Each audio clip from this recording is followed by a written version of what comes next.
Entrepreneur MBA podcast purpose is to help existing business owners grow their companies past the 10 million in revenue per year benchmark.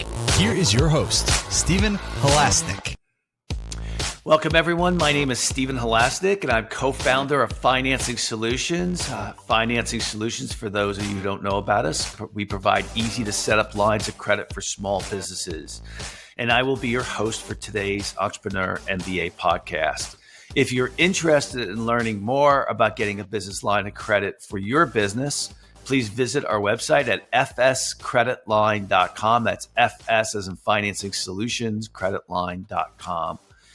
Over the last 25 years, I have built 6 companies in the $5 million to $25 million range, including 2 companies that have made the Inc. 500 fastest growing companies in the United States.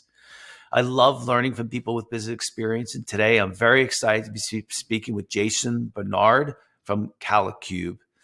Jason Bernard, also known as the Brand SERP Guy, is an author and digital marketing consultant. He specializes in brand SERP optimization and knowledge panel management.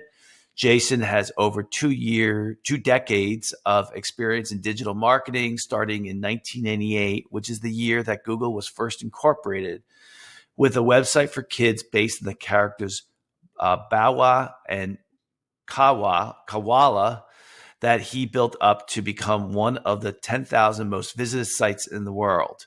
In the 1990s, he was a professional musician with the punk folk group, the Barking Dogs. Jason, welcome to today's Entrepreneur MBA podcast. Thank you so much, Stephen. Lovely introduction. And I'm sorry for the names Buwa and Kuala that make many adults stumble. We had questions from parents saying, why did you choose such difficult names to say? And the answer to that was, can your kids say it? The answer was yes. And it is really difficult to say, and I never really realized quite how difficult it would be. Well, it's certainly memorable names. I'm sure the kids remembered them. So that sometimes goes hand in hand, right? Yeah. It was a cartoon series for kids, and it was absolutely delightful. And it's what got me into the internet in the first place, creating a website for kids in 1998. And starting from there, it's been a wonderful 25-year journey. Yeah. You know, I have to ask this question: Is punk folk different than punk rock? Yeah, punk folk is basically we had folk songs, folk instruments, and we played aggressive punk style. Cool. So if you can imagine a country song played with enormous energy on acoustic instruments, or an Irish folk tune, if you've ever heard of the Pogues, it was like that, but more punk. Yeah. And we played in France in Europe and toured around for 10 years. Yeah. I mean, certainly England. I know you're calling out from Oxford. It's amazing how good the music is. Most of my favorite groups come from England.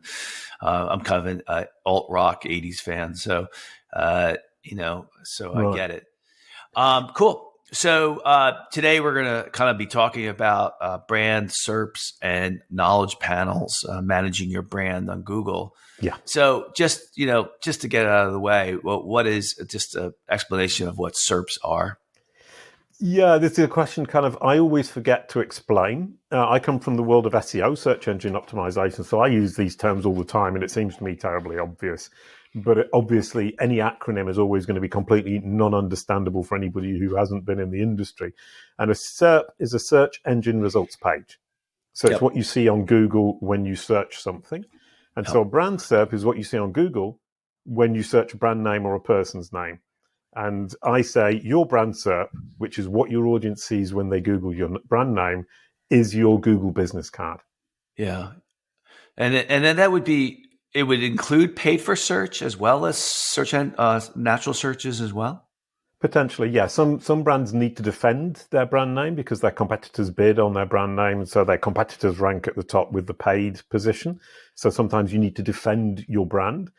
So I also deal with that in helping keeping costs down, which is surprisingly easy to do.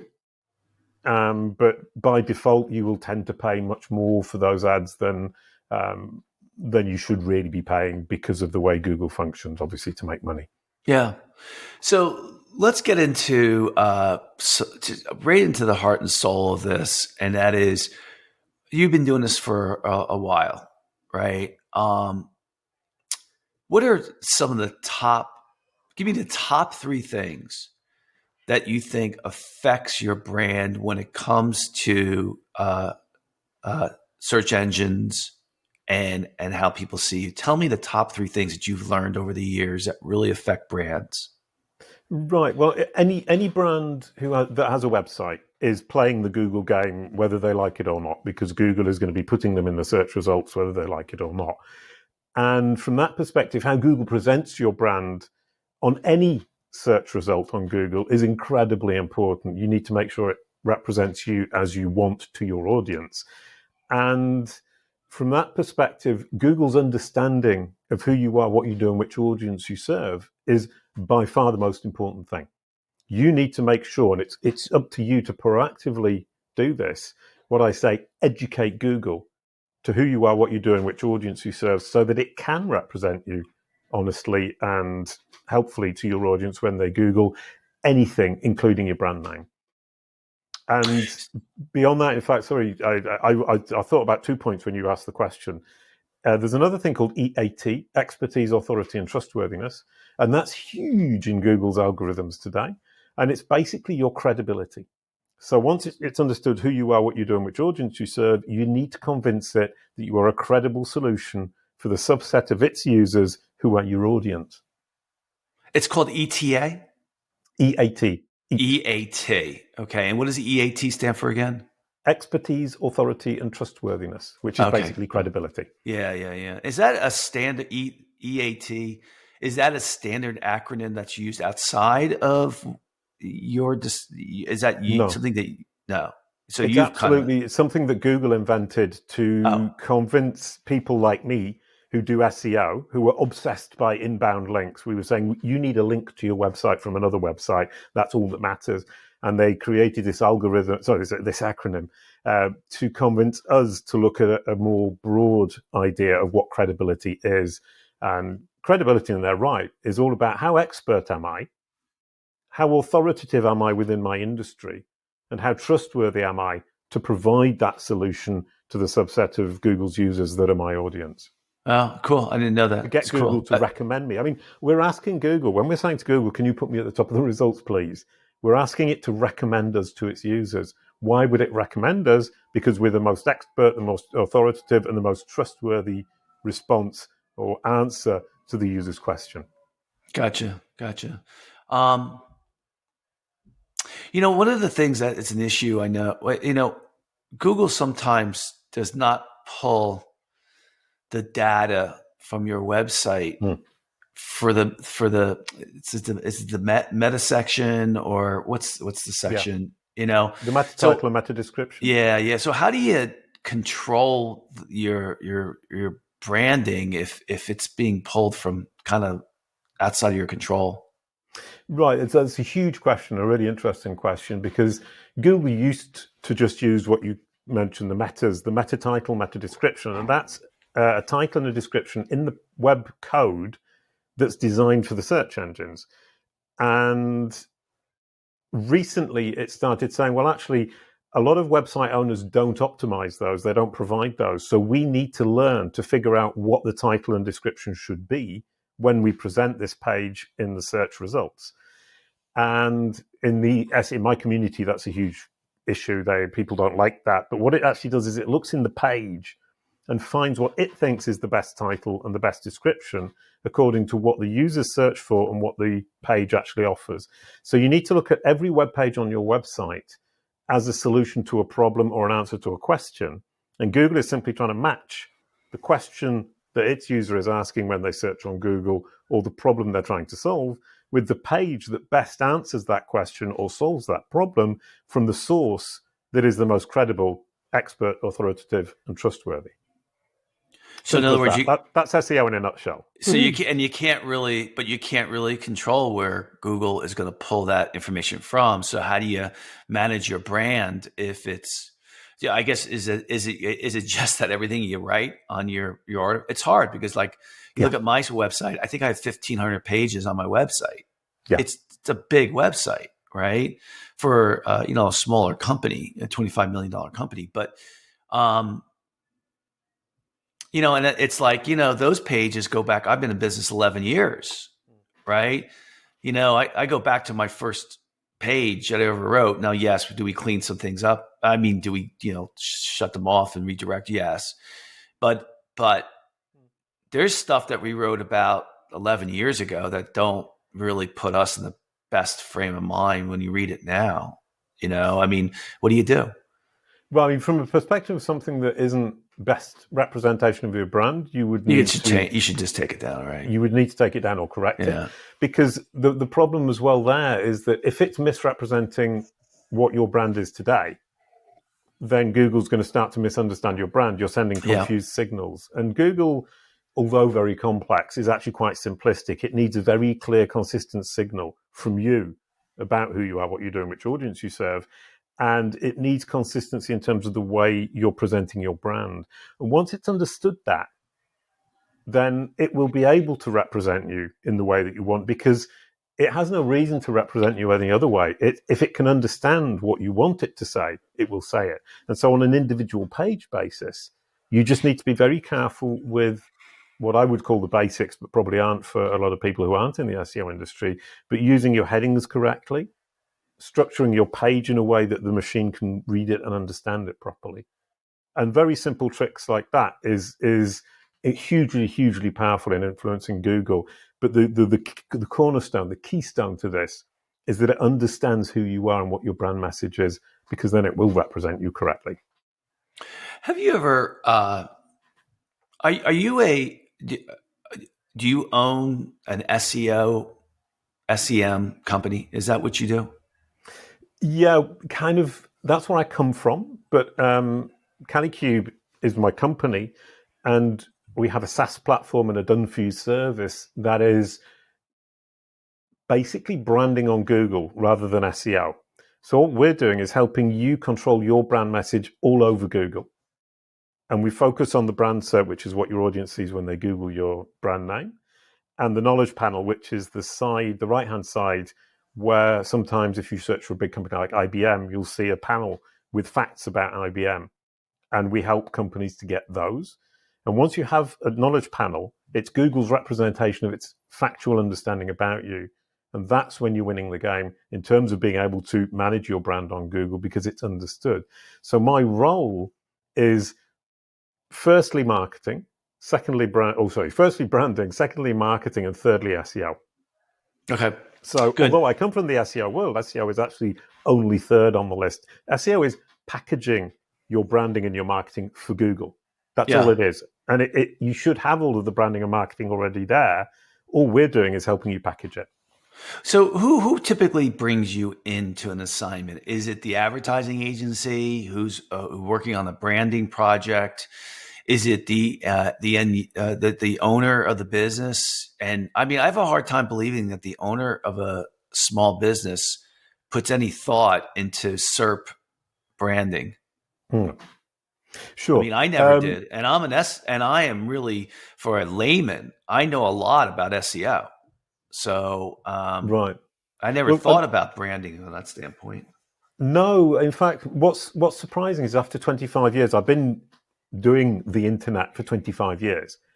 And I find it very surprising that people haven't thought about this more. Yeah. Because we all have our audience searches our brand name, whether it's to navigate to our site or to research us. And increasingly, Google is giving them all the information on its results pages. And they're increasingly likely to research you on Google rather than researching you elsewhere or on your own website. So it's a huge, huge, huge, huge thing that people are often missing this opportunity. Those people are bottom of funnel. Anyone searching your brand name knows who you are. You've done the hard work of getting your name in front of them, getting it in their mind and getting them to search for it. You need to make sure that they see something positive, accurate, and convincing. Yeah. And people don't think about it, and I completely get that. And I'm on this kind of mission to explain this to the entire world, and I'm doing it step by step, podcast by podcast, and article by article. So it's a huge task, and I'm getting there little by little. And the other question is, why would I invest in this? And the answer is you have all of this content, you have this branding, you have this marketing, and it's a relatively simple job to package it for Google and present it to Google.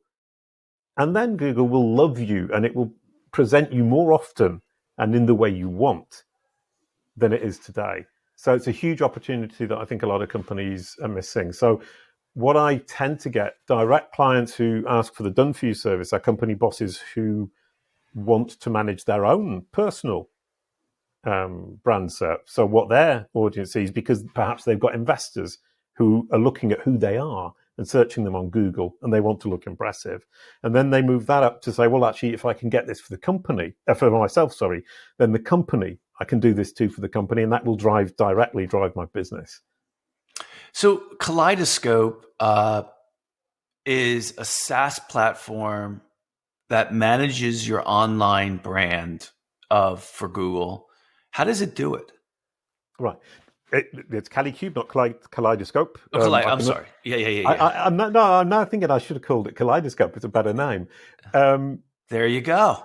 So that's $20,000 right there. I'm going to charge you.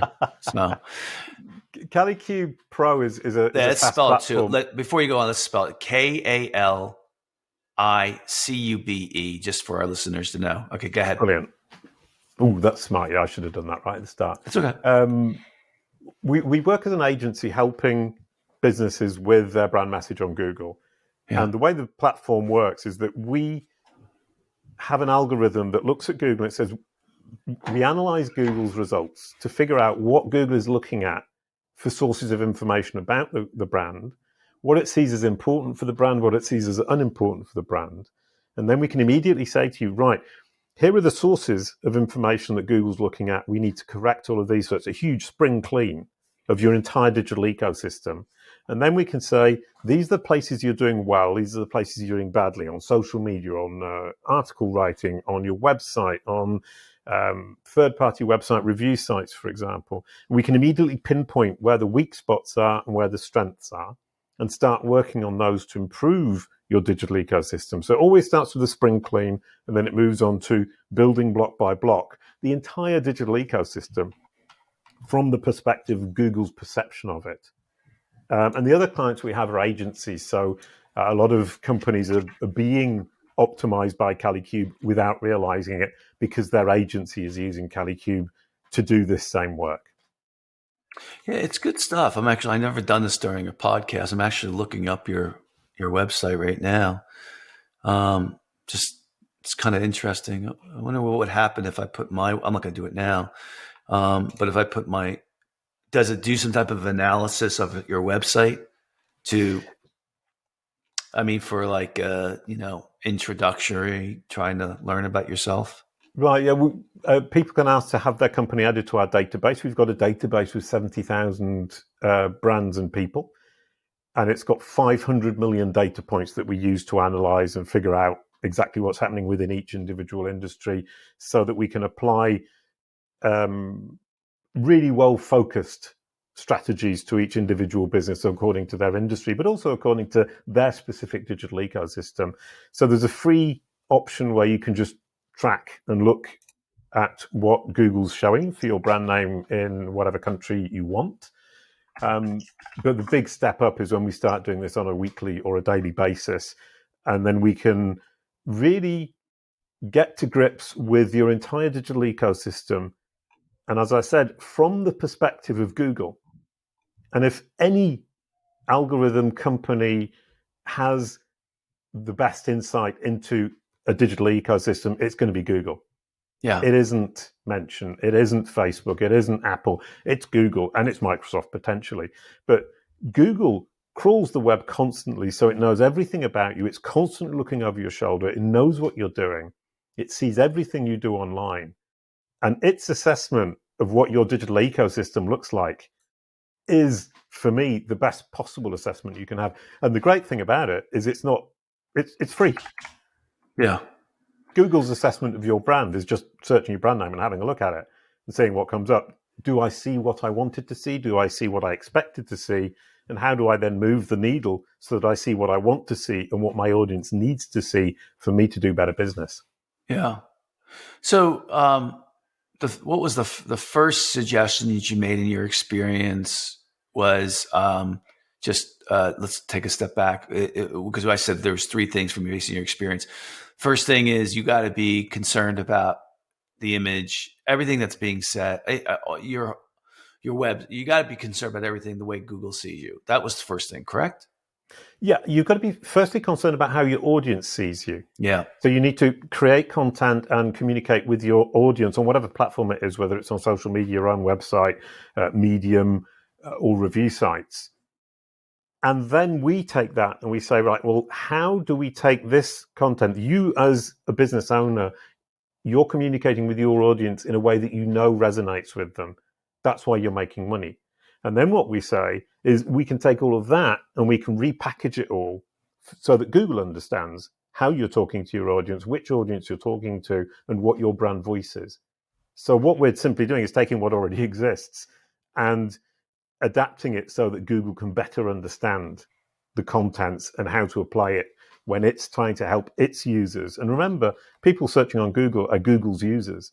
They might be your audience at the same time, but your audience is simply a subset of Google's users when looked at from Google's perspective. Right.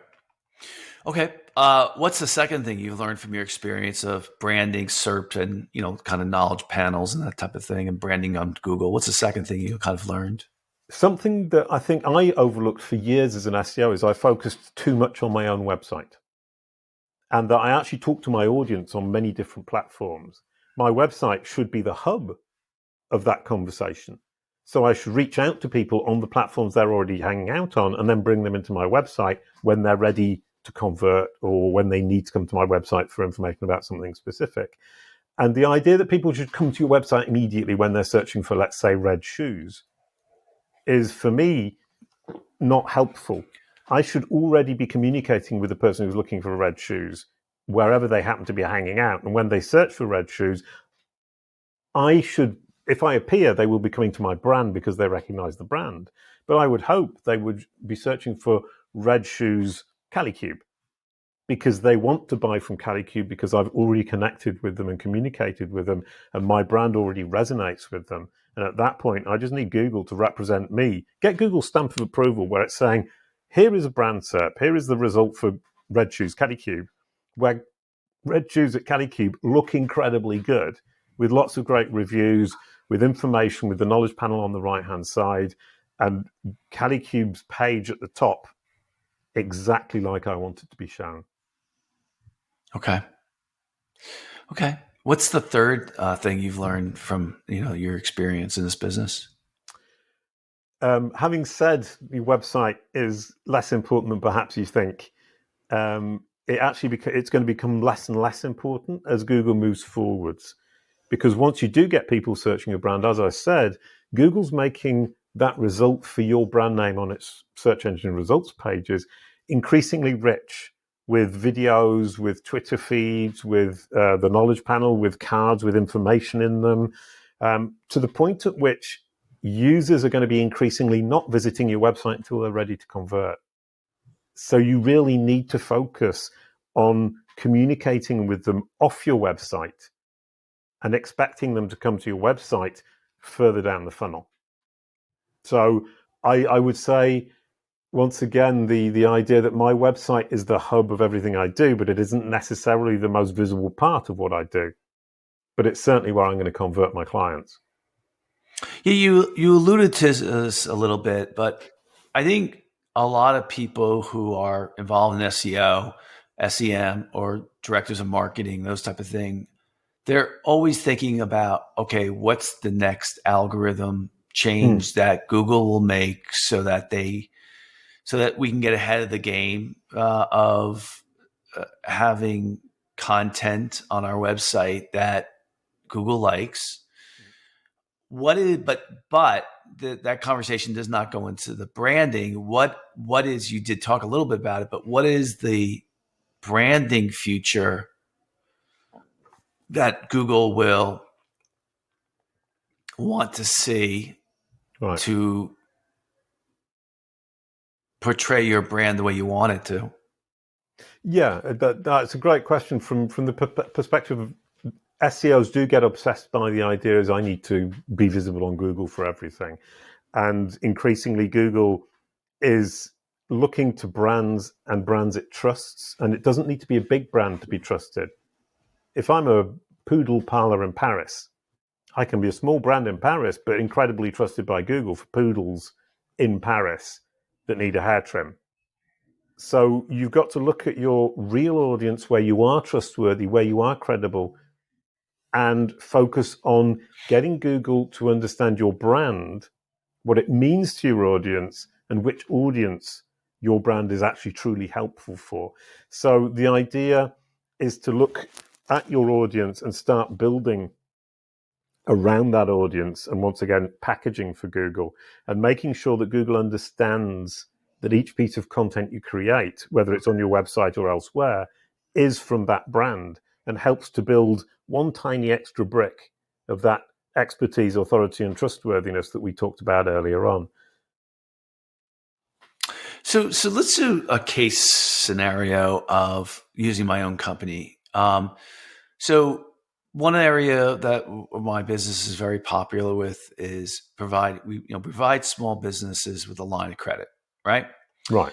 And so, I do these podcasts, and, we're not talking on this podcast, 99% of it, we're not talking about a line of credit, right? We're talking about SERP, for branding, and SERP for,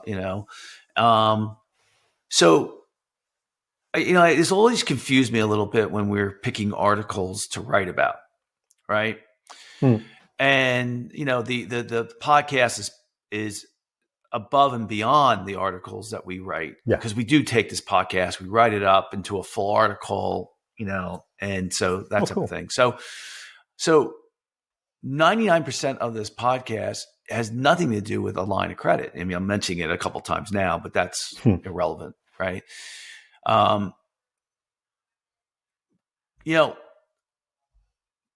does Google value that I'm talking about SERP? Right. That's a great point and a great question, is that you need to really stay focused on your core topic. And what you can then do is have associated topics, for example, this one. And your best bet would to be try to get me to talk about how brand SERPs can come in to help a business like yours that is in the line of credit business. And try to angle it more so that it always comes back to your core topics, because Google struggles with multifacetedness. So I was a musician, then I was a cartoon blue dog, now I'm a digital marketer. Google struggles to understand that I could be three different things. So what it does in its mind is it thinks it's three different people by default. So I have to educate it to say, actually, it's the same Jason Barnard. And from that perspective, as a company, focusing on your core topic is important, because it wants to know what topic you are expert, authoritative, and trustworthy for. So for the podcast, you've got two options, really. One of which is to angle it more towards your core topic. The other which is to take it away from the website and put it on its own website. And then it becomes a podcast in its own right that can bring value to you by linking back to your website and from your website to the podcast when it's relevant, at which point you can have the best of both worlds. So what I actually did, and here's, you brought me to an interesting point, is a year and a half ago, I had my podcast on my website. And then I created a new website and moved all of the podcasts to the new website. What now happens is when you search my company or my name, the podcast website is on page one and my website is on page one. So I get two places that I control. Because it understands the relationship, but the podcast doesn't dilute my topical message on my own company website. So I don't mix those messages up. My kellycube.com is really focused only on brand SERPs and knowledge panels. The podcast talks about all sorts of marketing topics. So I separate them and keep not a wall between them, but a flexible wall. And then I can link back and forth when it's incredibly relevant. So Google understands it's these two different things that have a relationship, that I'm the production company, but it isn't my core business. Yeah, it's tough because this is like my 210th episode, and Right. I like what I do, and there's another purpose to it too. But like the idea is that we're talking to issues that directly affect small Ooh, businesses. I've lost you, Stephen. Yeah, you're okay now. It's back. I can see. I hope this isn't my internet connection. I can hear you. Can you hear I me? can see that you're talking. Yeah.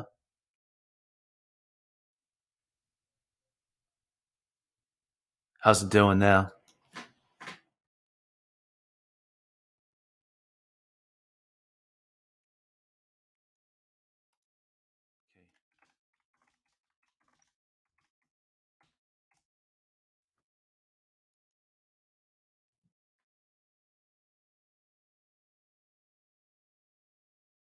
Test, test, test, test,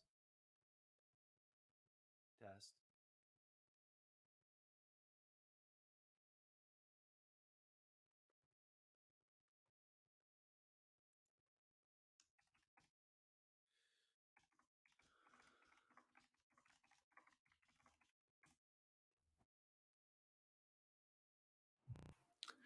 Sorry about that. We had a little bit of technical issue, so we're coming back into that discussion. So, again, I've had over 210 episodes of the Entrepreneur MBA podcast, and it's geared towards small businesses. So, I'm kind of hoping that Google recognizes that, we deal with small businesses, you Yeah. know. So you're right, though. I mean, kind of, gearing it more toward lines of credit, but I don't want to do that. I like what I'm doing. I really Yeah. like it, and the results are good. So I mean, I think they're Right. pretty good. So Well, I mean, for what I try to help people to do is understand different entities. Now, entity is simply a thing that we can name. So, a person, a place, a podcast, a company, a music album, a music group. Those are all entities. And so, you need to say, well, my company is an entity, I'm an entity, and my podcast is an entity. yeah. And all I need to do is explain to Google that this is three different entities. And potentially each entity can have its own website, or they can all live on the same website, both of which are fine. And then the question is, how much do I feel that these entities are related and are relevant to each other? And that's a choice you need to make. Is the podcast can live on my website, but if it's too off topic, I can put it on a different website. And as I say, you keep that flexible wall between them. And another thing is focus on the description that you write for your podcast and for your company. And it needs to be written simply and clearly so that Google can understand. Yeah, that we do well. Yeah. A lot of the time when people write about themselves, their company, or their podcast, they actually don't write very clearly because we have our own perception and we kind of forget that from the outside world, it isn't clear when you say, for example, my podcast with Jason Barnard, ... is incredibly fun and interesting and delightful and groovy. Yeah. That doesn't explain anything to anybody except my personal opinion of my own podcast, sorry. So explaining it, saying with Jason Barnard is a marketing podcast with leading marketers from around the world, Rand Fishkin, Bill Slawski, Barry Schwartz, Marie Haynes, where Jason Barnard discusses with the guest a topic in the marketing sphere that the guest absolutely loves. The episodes are always interesting, always informative, and always fun. Obviously, I wrote that off the top of my head. It's not perfect, but that first big chunk just explains very clearly what the podcast is, who it's addressed to, who's the audience, who are the participants that Google and my audience would recognize. And then I add at the end the catchy, informative, interesting, and fun catch line that I think describes my podcast. Yeah. I would really hate to take this material. So I just, it's interesting when I look at the results of the articles that are actually shown for the podcast. Like, I'm sorry, how many people actually come to us? How many visitors at Google are sending to us based on the article that we write for the podcast? It's not that great, but the results that we get of people coming to our website for the line of credit is good. So like Google seems to sending the right be, people. yeah, they seem to be knowing what it is that we're doing. Yeah, So, and that's a great point that you're making, is the volume of people coming to your website is not as important as the quality of the people coming to your yeah. website. Well, I would say a little bit of both. I mean, we definitely, yes, that's true. Yeah, yeah. And Yeah. the fact that Google is getting it, well, the other thing, and I actually didn't really go into this, is Google likes silos, and a silo sounds a little bit strange, but it's basically folders on your website. So if your website is I do that. Yep. mywebsite.com/podcast, Yep. Google understands that in that folder is the podcast stuff. Yeah, And as long as you're incredibly organized with that, Google understands that these are different sections of the website that address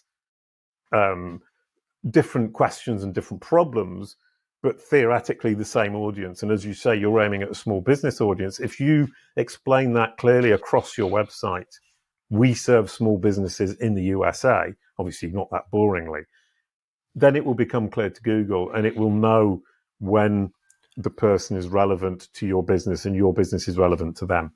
Yeah, I mean, I think 5 years ago, my SEO company did a nice job of making sure that we had nice silos, or it was, in other words, and just so everyone understands what we mean by silos, is that, we have 10, maybe 12 categories that, like, for example, this podcast would go under business, like, it's not business marketing. It's like business information, or I forget what it is, to be honest with you, but it's a separate category. Yeah. So, and we have the entrepreneur. We'll go on to the entrepreneur MBA category and one other one. So, right. We just made that change recently.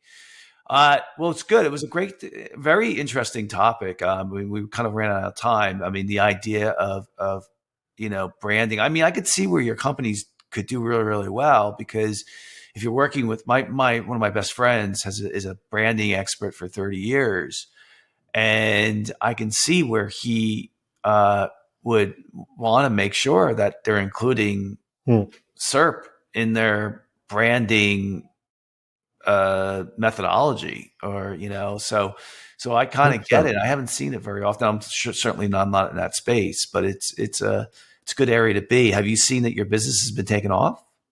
Yeah, the business is doing really well. And you mentioned brand creators or brand consultants, and I'm working more and more with them. A company called Brandface, who I worked with recently, still working with today.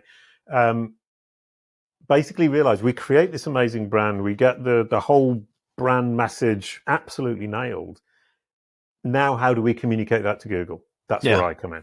Yeah. And for me, it really is child's play.